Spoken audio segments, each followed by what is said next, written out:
प्रकार का महोत्सव विद्युतन रूप में जो संपन्न होता है तो गुरु का प्रसन्न होता है। गुरु का तृतीय क्रोध में कुंती चलता है अपने शिष्यों को देखकर और ऐसे हालात में क्षण में गुरु ऐसा कुछ बात ही सहज रूप में दे देता है वरदान रूप में अपने शिष्यों को, जिसकी शायद कल्पना शिष्य के पास नहीं। अपने प्रसाद के बल पर साधना विभिन्न साधना और स्थितियों को संपन्न करते हुए भी जिस लक्ष्य और बिंदु और मंजिल तक नहीं पहुंच पाता, ऐसे महोत्सव के क्षण में इन प्रसन्नता में प्रत्येक यहाँ के पल में आपको वह सिद्धियाँ, वह सफलता, वह आशीर्वाद यहाँ प्रचार रूप में वितरित होते हुए मिलता है। हम आपकी स्थिति पावन बेला में परम पूज्य गुरुदेव के चरणों में पूर्ण हृदय और समर्पण भाव से समर्पित होते हुए नमन करते हैं और शुभकामना करते हैं कि आप सबके लिए यह दिव्यतम अद्वितीय क्षण जीवन के लिए आध्यात्मिक आत्माएं वह ग्राम बने जहाँ पहुँच कर आपको शक्ति मिले, रात और चैन की सांस मिले, गुरु की याद गुरु की छवि आंखों में रहे और अपने मन की आंखों के सामने रहे।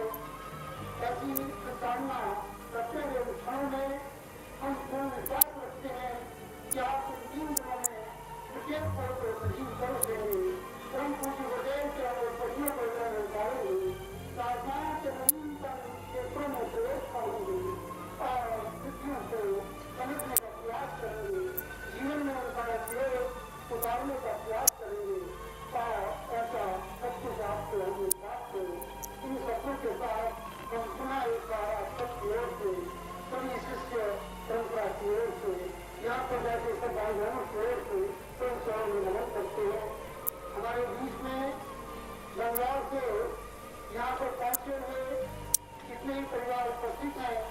बंगाल वालों ने अभी जो पूर्णिमा का जोड़ा उठाया है, जो पूर्णिमा महोत्सव परिवार में जुलाई के महीने में संपन्न होगा, तो वहाँ के पुण्य कार्यक्रम में से हमारे बीच में आए जो उपस्थित है जो पूर्णिमा से भाई गोवर्धन लाल जी यहाँ भी उपस्थित है बंगाल में। मैं उनसे आप सबकी ओर से प्रार्थना कर रहा हूँ कि आज के दिव्यतम सत्र के उपलक्ष्य में परम पूज्य गुरुदेव का आगमन मनन हम सबकी ओर से ये पुष्पहार चरणों में समर्पित करते हुए करें। भाई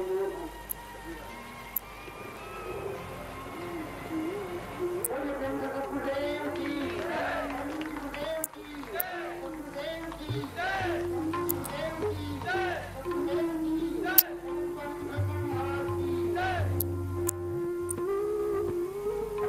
अध्यक्ष निवेदन है कि वो भी मुंबई शाखा एवं महिला विंग की ओर से परम पूज्य गुरुदेव के चरणों में पुष्पहार समर्पित करते हुए उनका कार्य करेंगे, ग्रहण करें।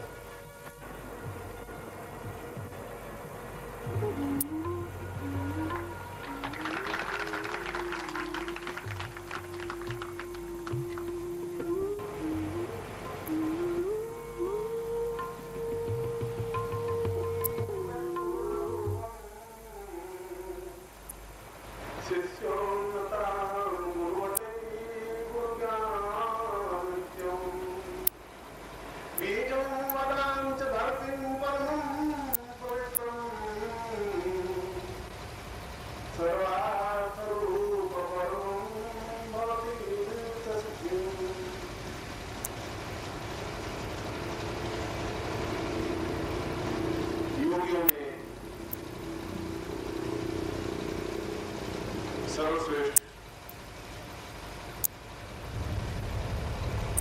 सिद्धार्थपुर के संस्थापक स्वामी सच्चिदानंद जी के इस अत्यंत पवन और पवित्र श्लोक के साथ मैं इस अमृत महोत्सव को प्रारंभ कर रहा हूं और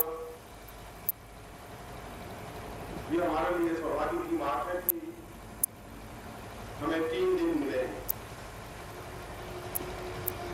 और उससे भी परम प्रसन्नता की बात है कि इस श्लोक के माध्यम से उन्होंने गुरु और शिष्य के एक नवीन चिंतन को स्पष्ट किया है, जो हमारे शास्त्रों में वर्णित है, हमारे साधनों में वर्णित है, हमारे चिंतन में वर्णित है। और जितना भी हमारा साहित्य है, प्राचीन साहित्य और अर्वाचीन साहित्य दोनों, क्योंकि आधुनिक तो कोई साहित्य है ही नहीं, आधुनिक तो केवल प्रेम और विरह की कथाएं हैं, चाहे वो जायसी का पद्मावत ले लें, चाहे रामचरितमानस ले लें, चाहे कबीर के दोहे ले लें, चाहे सूर के पद ले लें, या तो उनमें प्रेम होगा या विरह होगी। मगर जो संबंधों की व्याख्या है, जिन संबंधों के माध्यम से जीवन में एक अनुकूलता पूर्णता आती है, उसकी एक नवीन व्याख्या गुरुदेव ने प्रस्तुत की है इस श्लोक के माध्यम से। और इस श्लोक को बना करके उन्होंने प्राचीन जितना साहित्य है उनको एक तरफ हटा करके रख दिया है, क्योंकि प्राचीन साहित्य और प्राचीन हमारी जो धरोहर है, चाहे वेद पुराण साहित्य उपनिषद मीमांसा वेदांत उपनिषद, उन उपनिषदों में एक ही बात कही है कि जीवन में तादात्म्य नहीं होना चाहिए, जीवन में मोह नहीं होना चाहिए, कोई संबंध नहीं होता। प्राणी अकेला आता है और अकेला चला जाता है, वो प्राणी का दूसरे प्राणी से कोई संबंध नहीं होता। ये सारे हमारे शास्त्रों का अगर निचोड़ निकाला जाए तो उस निचोड़ में, उन शास्त्रों में प्रवृत्ति हमारे मानस में बढ़ती है, और हमारे मानस में बढ़ती की व्यक्ति का अपने आप में ही पूर्णता है। अहम पूर्णत्व सा पूर्णता सा देवत्व सा पूर्ण। मैं पूर्ण हूं इसलिए देवता पूर्ण है, मैं पूर्ण हूं कि सारा संसार पूर्ण है, इसलिए मेरे अलावा दुनिया में किसी से कोई संबंध नहीं होता। इसीलिए व्यक्ति अकेला पैदा होता है, इसीलिए व्यक्ति अकेला मरता है। छांदोग्य उपनिषद में यही बात है। मैं इस श्लोक में एक नवीन बात कही, इस श्लोक में कही कि किसी से मोहग्रस्त होना ही जीवन की पूर्णता है। यदि हम किसी से अटैचमेंट नहीं है, किसी से प्रेम नहीं है, किसी संबंध नहीं है, तो फिर जीवन का कोई मकसद नहीं रह जाएगा। फिर जीवन का मकसद तो ऐसा रह जाएगा जैसे एक सूखा हुआ ठूंठ हो, फिर जीवन में रस नहीं रहेगा, फिर जीवन में कोई आनंद नहीं आएगा। और इसीलिए हमारे जितने ऋषि आप देखे होंगे वे ठूंठ की तरह दिखाई देते हैं, उनमें रस नहीं है, उनकी आंखें ऐसी जैसे पत्थर की आंखें हो, चेहरा ऐसा लगेगा जैसे सूखे लकड़ी की तरह चेहरा हो, उस चेहरे में कोई भाव नहीं है, उस चेहरे में कोई मधुरता नहीं है, कोई आनंद नहीं है, उस चेहरे पर हंसी नहीं है, खिलखिलाहट नहीं है, एक मुस्कुराहट नहीं है। इसलिए कि उन्होंने जीवन का आधार अपने आप में एकांतमकता और एकांतता अनुभव कर ली। एकांतता जीवन की पूर्णता नहीं है। इस श्लोक के पहले ही चरण ये कहा कि जीवन तो एक दूसरे से संबंध से ही बनता है, चाहे संबंध मेरा इस देह का प्राणों से हो, चाहे इस प्राणों का आत्मा से हो, यह भी संबंध है। संबंध का मतलब ये नहीं मेरे पत्नी है, पुत्र है, कि मित्र है, संबंधी है, कि प्रेमी है या प्रेमिका है, संबंध कुछ ये संबंध नहीं, ये तो लौकिक संबंध है, ये तो बन जाएंगे, बिगड़ जाएंगे, मिट जाएंगे, रह जाएंगे, ये अपने आप में संबंध नहीं है। मगर यदि मुझे ब्रह्म से भी साक्षात्कार करना है तो संबंध बनाना पड़ेगा। उस संबंध को छोड़ करके हम जीवन नहीं बढ़ा सकते।